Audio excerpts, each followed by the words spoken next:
Hi everyone, welcome back to my YouTube channel Edu Talk. So my name is भावना बिस्ट और आज की इस video में हम बात करेंगे शेड्यूल्स ऑफ इंडियन कॉन्स्टिट्यूशन। तो मैं आपको बताती हूँ कि शेड्यूल्स क्या होते हैं और हमारे इंडियन कॉन्स्टिट्यूशन में कितने शेड्यूल्स हैं। जो मेरी स्क्रीन पे आप ये देख रहे हैं शेड्यूल्स, ये मैंने खुद लिखे हैं, यानी कि मेरे खुद की हैंड राइटिंग है और मैंने आप सभी को अच्छे से समझाने के लिए इस वे में लिखा हुआ है। तो शेड्यूल्स ऑफ इंडियन कॉन्स्टिट्यूशन, सबसे पहले समझेंगे व्हाट इज़ शेड्यूल्स। तो schedules are basically tables which contains additional details that is not mentioned in this article. Schedule basically कुछ ऐसी एडिशनल इंफॉर्मेशन या फिर डिटेल्स होती हैं जो आर्टिकल्स के अंडर मेंशन नहीं होती। हम देखते हैं कि आर्टिकल्स होते हैं एंड आर्टिकल्स में भी डिटेल्स होती हैं, लॉज होते हैं, रूल्स होते हैं। तो जो इन्फॉर्मेशन, जो डिटेल्स उन आर्टिकल्स के अंदर नहीं कवर हो पाती, तो उन एडिशनल डिटेल्स के लिए हम शेड्यूल का यूज़ करते हैं। अभी हम समझेंगे। और तो हमारे इंडियन कॉन्स्टिट्यूशन में टोटल 12 शेड्यूल हैं। ओके, ये शेड्यूल्स पहले हमारे 8 शेड्यूल थे, बट बाद में कुछ अमेंडमेंट्स हुई तो उसमें हमने 4 शेड्यूल्स को और ऐड ऑन कर दिया। तो टोटल अभी करंट हमारे पास सिर्फ 12 शेड्यूल्स हैं। वन बाय वन हम इन शेड्यूल को डिस्कस करेंगे। तो फर्स्ट शेड्यूल है हमारा contains names of states and union territories. Territorial jurisdiction of states is also included. First schedule हमको बताता है स्टेट्स के नाम और यूनियन टेरिटरीज के नेम्स, यानी कि कौन कौन से स्टेट्स हैं इंडिया में एंड कौन कौन से यूटीज़ हैं। प्लस हमको वो ये बताता है कि what is territorial jurisdiction of states. Second schedule जो है वो बताता है includes allowance, privileges, emoluments of the president, governor, speaker, deputy speaker, supreme court, higher court, deputy and chairman of Rajya Sabha, auditor general of India. तो ये जितने भी post हैं इन सब के सैलरी क्या होगी, क्या क्या इनको प्रिविलेजेस मिलेंगे, क्या क्या उनके पास अलाउंस है, क्या क्या इनके राइट्स हैं, ये सब इस सेकंड शेड्यूल में लिखा हुआ है।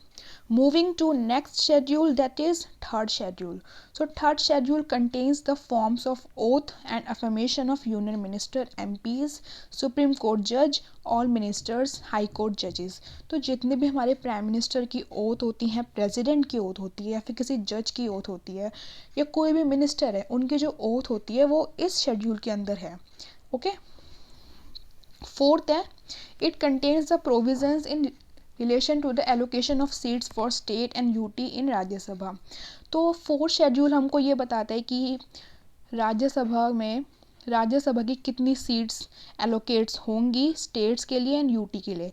जैसे आपको पता है कि हर स्टेट के पास लोकसभा सीट्स होती हैं, राज्यसभा सीट्स होती हैं, विधानसभा सीट्स होती हैं। तो फोर्थ शेड्यूल बताता है कि इनके पास कितनी कितनी सीट्स होनी चाहिए। Fifth schedule contains provisions in relation to administration and control of scheduled areas and scheduled tribe. तो जो scheduled areas होते हैं एंड जो scheduled tribal areas जो होते हैं इंडिया में, इसमें उनके लिए कुछ एडमिनिस्ट्रेशन के जो कुछ प्रोविजंस गिवन है। Moving to our next, that is sixth schedule. Sixth schedule contains provisions in relation to the administration of tribal areas in Assam, Tripura, Meghalaya and Mizoram. ये डील करता है सिर्फ असम, त्रिपुरा, मेघालय एंड मिजोरम से, जो कि ट्राइबल एरिया में count होते हैं। Seven schedule, this schedule deals with the 3 legislative list. As we all know that we have 3 legislative lists, that is union list, state list, concurrent list. In list के अंदर कुछ subjects mention होते हैं, उन subject पे, उन matters पे government को वर्क करना होता है। तो जो सब्जेक्ट यूनियन लिस्ट के होंगे उसमें सिर्फ सेंट्रल गवर्नमेंट वर्क करेगी, जो स्टेट लिस्ट में होंगे उसमें सिर्फ स्टेट वर्क करेगा। ओके, एट्थ है deals with the 22 official languages. तो 8 शेड्यूल में ये बताया गया कि इंडिया की टोटल 22 ऑफिशियल लैंग्वेजेस हैं और वो कौन कौन सी लैंग्वेजेस है वो मैंने यहाँ पे लिखी हुई है, आप देख सकते हो यहाँ से। Moving to next, that is 9th schedule. So 9th schedule deals with state acts and regulation of that deals with land reforms and evolution of ज़मींदारी system. तो इसमें जितने भी लैंड रिफॉर्म से लेके रूल्स एंड रेगुलेशंस हैं वो इसमें deal होते हैं। फिर है 10th 10th schedule contains provisions relating to disqualification of the member of the parliament and state legislature on the ground of defection. So इसमें अगर किसी मेंबर को किसी मेंबर को डिसक्वालीफाई करना हो पार्लियामेंट के या फिर स्टेट के, सो इसमें उसके लिए प्रोविज़न भी इंक्लूड है. 11th schedule contains the provisions that specify the powers, authority and responsibilities of panchayat. तो आपका 11th schedule 73rd अमेंडमेंट के अंदर आया था. तो इस शेड्यूल में यह है कि पंचायत हमारे इंडिया में जो 3 टायर सिस्टम है that is Panchayati Raj system, तो ये 11th शेड्यूल उससे डील करता है. फिर लास्ट है 12th शेड्यूल. तो 12th शेड्यूल 74th अमेंडमेंट जो हुई थी 1992 में उसके अंदर आया था. तो ये डील करता है म्यूनसिपैलिटीज़ से. Okay, deals with the provision that specify the power, authority and responsibilities of municipalities. हम जो पढ़ते हैं म्यूनसिपल काउंसिल, तो ये सब चीज़ें इसके अंदर आती है.